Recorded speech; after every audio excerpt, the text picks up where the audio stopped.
Sveiki! Šį kartą laidos epicentre kinas ir vienaip ar kitaip su juo susiję menininkai bei jų kūriniai. O svarbiausia, šeštadienį talentingiausių lietuviško kino kūrėjų rankose prijaukintos gervės.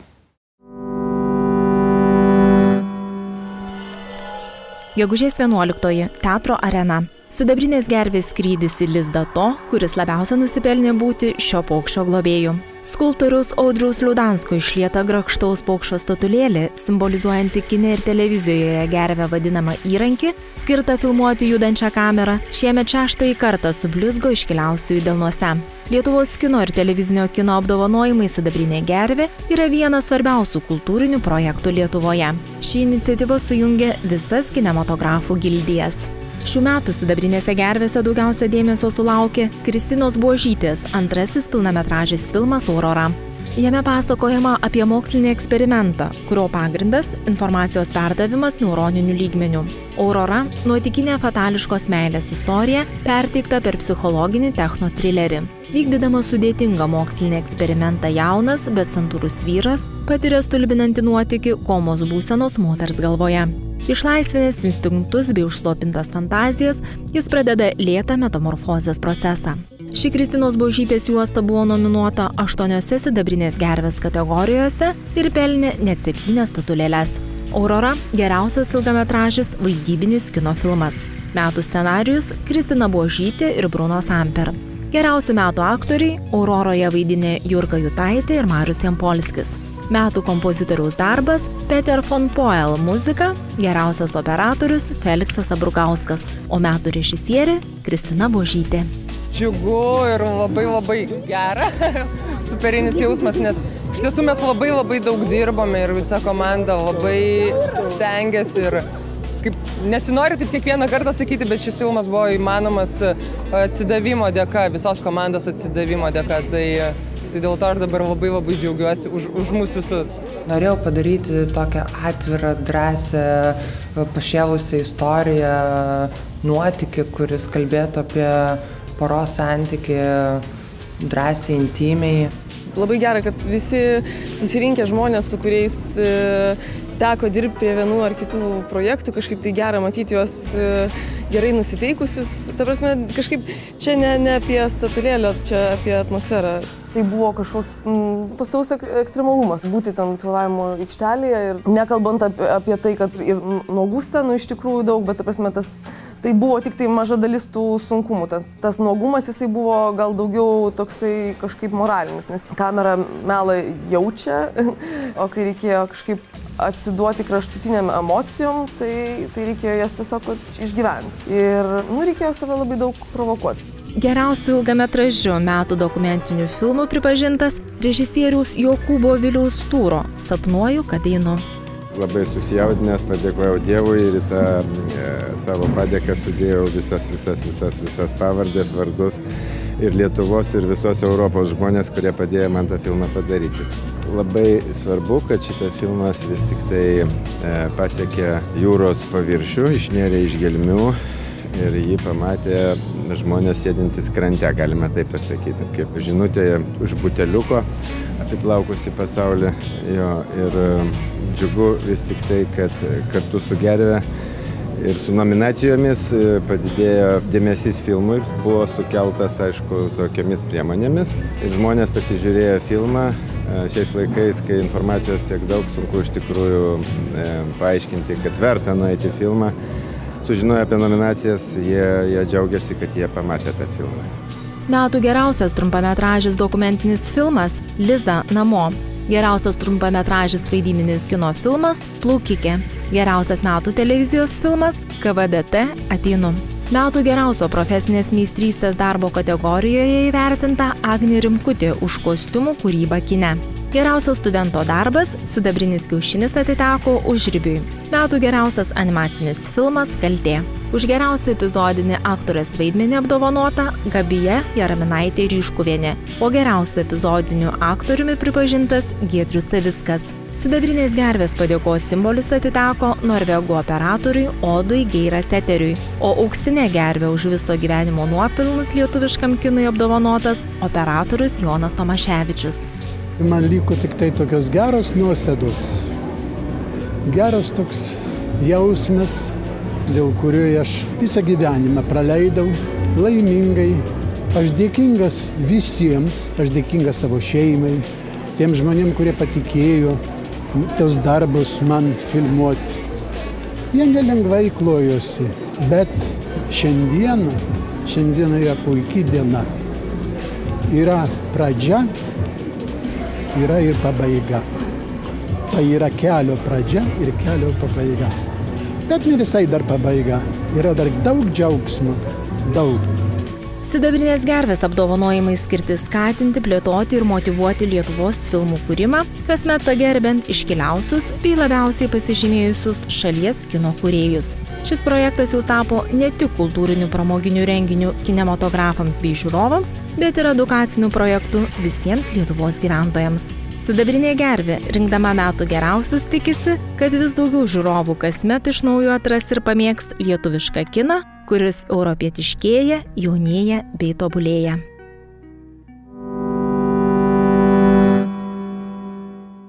Jeigu modernųjį šokį būtų galima pavadinti ančiuviais, tuomet populiarųjį baletą skrudintomis bulvytėmis.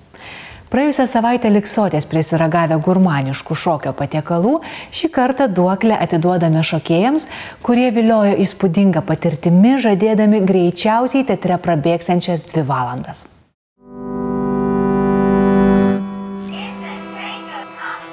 Gegužės 13 dieną Vilniaus kongresų rūmuose buvo parodytas pasaulinį pripažinimą pelnęs šou Rock the Ballet.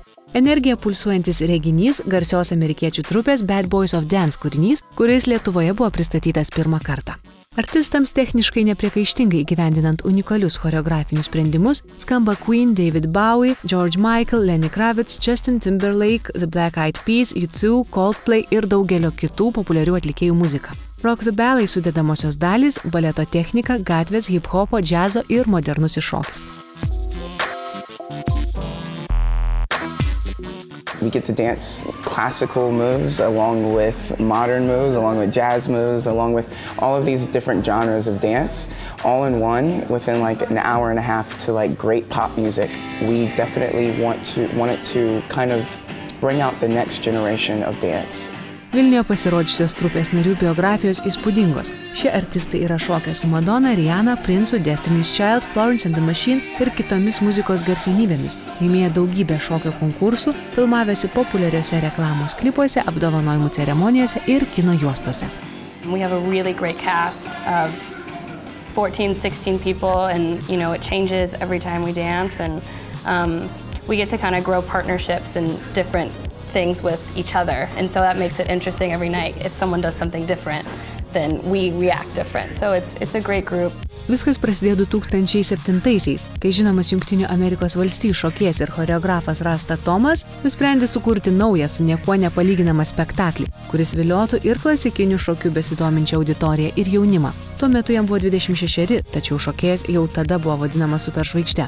Rasta Thomas šoko baleto teatruose ir trupėse Jungtinės Amerikos valstijose, Ispanijoje, Kinijoje, Brodvėjaus miuzikluose, koncertavo su legendinė saulo dainininkė Aretha Franklin, o 2001-aisiais tapo pirmuoju amerikiečiu pakviestu šokti garsioje Sankt Peterburgo Kirovo baleto trupėje. Rock the Ballet tai šokio ir populiarios muzikos kalba pasakojama 2 dalių linksma meilės istorija. Kaip teigia pats Rasta Thomas, svarbiausias jų tikslas, kad po pasirodymo žiūrovai patys pajustų norą lankyti šokio pamokas.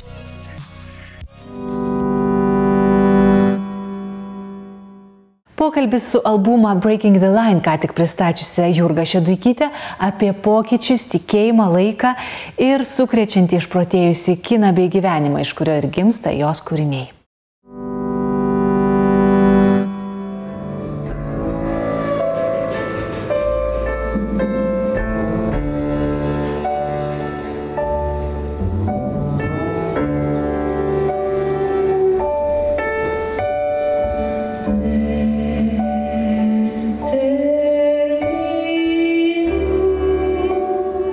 Anonsuojama, kad albumo Breaking the Line pagrindinis įkvėpimo šaltinis kino filmai. Larso von Triero drama Melancholija, kultinis kovos klubas, pradžia su Leonardo DiCaprio ir kiti. Ką konkrečiai iš kurio pasičiupai? Gal gali atskleisti, kodėl būtent šie filmai pateko į tavo akiratį? Klausimas vertas didelio atsakymo. gal iš tų pačių, kuriuos tu išvardinai, tai Melancholija buvo pirmasis filmas, iš jo gimė daina So Blue, kurią mes su Snorri Bergerudu įvykdėm iki galo ir buvo padarytas klipas. Tada buvo Asa filmas, iš kurio gimė daina Laiko nėra. Aišku, mažai kas gal ten atsektų tas asociacijas būtent su šito filmu, bet man ten pakankamai daug išprotėjimo. Aš labai nemėgstu cituoti tiesiogiai, aš mėgstu pasimti įkvėpimą, jį perleisti per save ir išleisti tai, kas išeina. Dėl to filmai buvo labai skirtingi, bet visus juos jungia nelengva būsena, taip pasakyčiau. Tai nėra tamsi muzika, tai yra kaip tik galbūt paimta tamsesnė emocija iš filmo, kuri tiesiog sukrečia, veikia žmogų besąlygiškai. Ir jinai yra perleista per prizmę link šviesos, nes dainos jos yra kai kurios labai ramios, kai kurios labai šviesios, kai kurios dar smagesnės galbūt, negu man būdinga apskritai iki šiol buvo. Bet visos jos bus gal šiek tiek su filosofiniu tokiu atsitraukimu ir požiūriu. Man labai patiko Dead Man ir labai sutapo, kad Dead Man's Shoes yra dar vienas filmas, kuris yra galbūt titulinės dainos, tas įkvėpimo šaltinis. Ir ten yra labai kraupi istorija iš tikrųjų, bet manyje niekada nebuvo vien šviesios emocijos ir tai buvo pakankamai toks savitas gyvenimo kelio suradinėjimas visą laiką ir tokie filmai mane vis dar įkvėpia ir manau, kad iš filmų kūrėjų aš ir laukiu, kad tai sukrėstų. Kas tokio slypi toje didžiojoje Maskvoje, man jinai asocijuojasi su grėsminga gauruota didžiulė meška, kuris suryja silpnuosius. Ar sustiprėjai? Sustiprėjau, nes labai mėgstu iššūkius, labai mėgstu kovoti su meškom. Aišku, į mišką dėl to neičiau. Man asmeniškai buvo tuomet laikas, kai aš Lietuvoje jau nebežinojau, kurią pusę čia mano muzika dabar eis, ar aš čia į tą arba į kitą, iš viso kaip dainas rašyti, žodžių nebėra, nieko, viskas baigėsi, stalčiukai tušti. Nusprendžiau, kad važiuoju pradžioje ilsėtis, o paskui pasirodo, kad kurti ir dar netgi aktyviau negu kad Lietuvoje. Tas labai nudžiugino. Ir galbūt Maskva mane išmokė imti įkvėpimą iš išorės, nes tarkim, tai yra tobulas požiūris. Iš principo, jeigu tu galvoji, kad viskas, kas yra ir blogai, ir gerai gali tave įkvėpti, tai tau tada nėra kažkokių tai neištveriamų situacijų arba per blogų žmonių. Tarkim, vienas variantas buvo, kur aš nuėjau į parduotuvę, mane apšaukė, kad aš nemokėjau ten nusipirkti grietinės pas juos sovietiniais metodais ir panašiai, ir aš ten vos neapsižliumbiau. Ir paskui aš tai moteriškai atkeršijau dainą apie tai, kaip ją iš tikrųjų ten gal liūdna visai, žinai, ten sėdėto į parduotuvę, nežinau. Ir vat iš to gimė Metronomai, iš tų vat istorijų, kur žmonės buvo tokie visiškai skirtingi nuo Lietuvos ir skirtingi nuo Europos ir teko prie jų tikrai labai prieimo ieškoti, bet paskui kažkaip tai aš supratau, kad iš principo tavo jausmas kitoj šalyje yra tavo paties problema, kad kitų žmonių tai tikrai nepakeis, nekeičia ir reikia visą laiką visus atsakymus savo vidui surasti. Tavo siekiamybė yra pabėgti nuo kaukių. Ar tai yra įmanoma, ypač scenoje, kur net tiesioginė prasme atlikėjai su nemenku makiažo sluoksniu? Vat ką turi gero aktoriai, tai jie turi galimybę užsidėti tam tikrą kaukę, kokios šiaip gyvenime jie niekados nenaudotų, bet gal tai slypi jų viduje ir jie gali per tą kažką tai savyje išlaisvinti. Man atrodo, kad jeigu kaukės veda link laisvės, tai jos nėra labai blogas dalykas. Aš norėčiau neturėti kaukės šnekėdama su žmogumi ir sakyti tik tai, kas yra labai svarbu. Ir va to galbūt labiausiai pasigendu, nes žmonės būna šneka 30 minučių apie tai, ko jie iš tikrųjų negalvoja ir tarkim, jeigu tu jauti, skaitydamas kūno kalbą, kad tai yra visai kiti dalykai ir tu lauki, kada žmogus pasakys kažką, kas jam tikrai svarbu, jis taip ir nepasako, va tai yra kaukė. Taip. Tai va tokių atvejų aš savyje stengčiausi kažkaip gal vengti ir stengiuosi su jais kažkaip kovoti. Esi sakiusi, kad laikas tau yra būsena. Ar jį kinta ir koks dabar yra tavo laikas? Laiko nėra, laiko kiek nori, tai kaip pas mane dainoj pasakyta, o šiaip laikas, man dabar visiškai atradimų laikas. Aš manau, kad visas gyvenimas yra atradimų ir laukimo laikas. O ko laukti ir ką atrasti, tu kiekvieną kartą pasirinki pats arba pamatai, kaip gyvenimas tau kažką tai pasiunčia. Ir galbūt laikas, kai mokaisi save šiek tiek labiau pamiršti, nes yra prioritetai šiek tiek kiti, kai vaikas auga ir panašiai. Ir lygiai taip pat savęs nepamiršti. Nes jeigu tu būsi nelaimingas, šalia augantis žmogus lygiai taip pat jisai negerai jausis. Dainuoji, kad tavo širdyje kalbasi dievai. Koks tavo santykis su religija? Oi, sudėtingas mano santykis su religija, nes nuo pat vaikystės aš šiaip augau bažnyčioje, galima sakyti, už grotelių antram aukšte, Telšių bažnyčioje, pro balkonėlį, visas mišias mintinai. Aš netikiu, kad yra žmonės, kurie netiki, nes tų žmonių tiesiog turėtų nebūti tada, nes jeigu jie gyvena, reiškia, jie kažko tai laukia, tikisi. Mama visą laiką man sakydavo, kad aš turiu surasti tą tikrąjį kelią link religijos, tai man kažkaip ramiau pasidarė tada, kai aš supratau, kad aš per muziką šnekuosi su dievais savo ir labai daug per muziką gal ir sužinau, nes tarkim prieš parašant dainą tu esi vienoks, parašęs dainą tu kažką netgi pats iš savo žodžių sudėliojimų, tu kažką savo susižinai ir tai tave šiek tiek pastumia į priekį. Ir tikiuosi, kad ne tik mane, bet ir tos žmonės, kurie gal išgirs kažką ten naujo. Tiesiog norisi, kad po to viso gyvenimo kelio, kuris man bus duotas, galėčiau atsisėdus pasakyti, kad man yra ramu. Ir ta ramybė, kuri ten anksčiau buvo suprantama vienaip, dabar aš ją suprantu šiek tiek aktyviau, kad tai yra gyvybingumas kažkoks ir padėka ir dėkingumas už viską, kas buvo. Bet manau, kad kiekvienas žmogus tikisi, kad jisai per savo ieškojimus suras kažką. Tai labai tikiuosi, kad ir aš rasiu.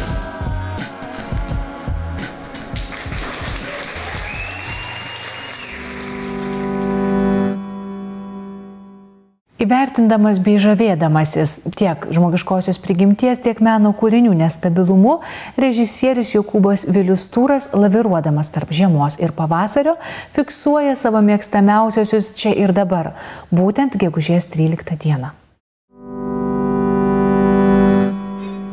Norėčiau pasakyti, kad šiandien yra gegužės 13. Tie 5 mylimiausi kūriniai, manau, jie susiję su žmogaus nuotaika. Vieną dieną ir netgi su gamtos už lango svyravimais, koks oras. Žodžiu, mano mėgstamiausia knyga gegužės 13 dieną būtų Haufo pasaka viena, Stinfolio griova, apie 2 brolius. Tada, jeigu jūs manęs paklaustumėt, koks mano mėgstamiausias filmas, išskirčiau 2, nors ir negalima. Aš iš pradžių šiandien pasižiūrėčiau, gegužės 13 dieną, Julio Medemo filmą Chaotica Ana, tai chaotiškoji Ana turbūt verstusi, o po to dar kartą pasižiūrėčiau 94 metų Franko Darabonto filmą Pabėgimas iš Šaušenko su Timu Robinsu ir Morganu Freemanu. Dar mano tėvas buvo gyvas, šitą filmą tada žiūrėjom kartu, pamenu. Šiandien aš pasiklausyčiau Vivaldžio Žiemą. Jinai man iš metų laikų, ko gero, labiausiai patinka, bet tai čia šiandien. Dėl architektūros objekto, tai man vienareikšmiškai patinka visos bažnyčios, tiek sinagogos, tiek mečetės, tiek pravoslavų cerkvės, tiek katalikiškos, protestantiškos gal mažiau.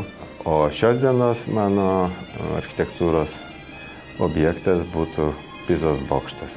Jo, jeigu būtų galimybė, aš šiandien ten užeičiau. Iš pradžių aplankęs bažnyčią kokią Pizos mieste, aš nueičiau pasižiūrėčiau į Pizos bokštą, nes man jisai imponuoja savo nestabilumu. Nežinau, gal jie mokslininkai ir statybininkai padarė, kad jis daugiau nesvirtų, bet kaip bebūtų, jisai judesyje ir tai mane žavi. Dailės kūrinys šiai dienai, gegužės 13, būtų Marko Šagalo Meilužiai alyvuose ir galbūt Breigelio Medžiotojai sniege. Tai iš pradžių būtų Medžiotojai sniege, o tada Meilužiai alyvuose. Tai tiek.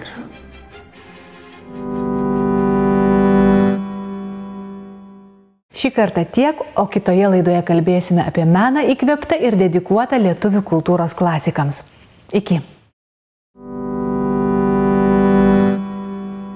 Gegužės 24 dieną sostinės tolerancijos centre vyks jau 28 Vilniaus aukcionas, kuriame bus pristatoma Lietuvos dailės klasika. Atskiras skiltis sudarys Lietuvos grafika, užsienio dailė bei kartografijos rinkinys. Iš viso aukcione 90 meno kūrinių, tarp kurių ir Antano Žmuizinavičius puikiai žinomas 1910 metų dzūkų kaimelis. Pirmą kartą aukcione bus pristatomas ir Justinas Vienožinskis, taip pat Petro Babicko, Stepono Barašiaus, Jono Subačiaus, Romualdo Černos ir kitų kūrėjų darbai.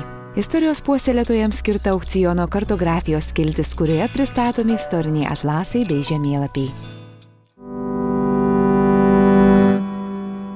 Gegužės 18 dieną rengiama 9-oji Europos muziejų naktis, tad prie šio renginio tradiciškai prisijungs ir dauguma Lietuvos miestų bei miestelių muziejų. Vieni iki vėlumos, kiti iki pat ryto kviesiantys lankytojus nemokamai apžiūrėti parodas, ekspozicijas. Tarptautiniai muziejų nakčiai skirti renginiai ne viename muziejuje vyks visą savaitgalį, gegužės 17, 18 ir 19 dienomis.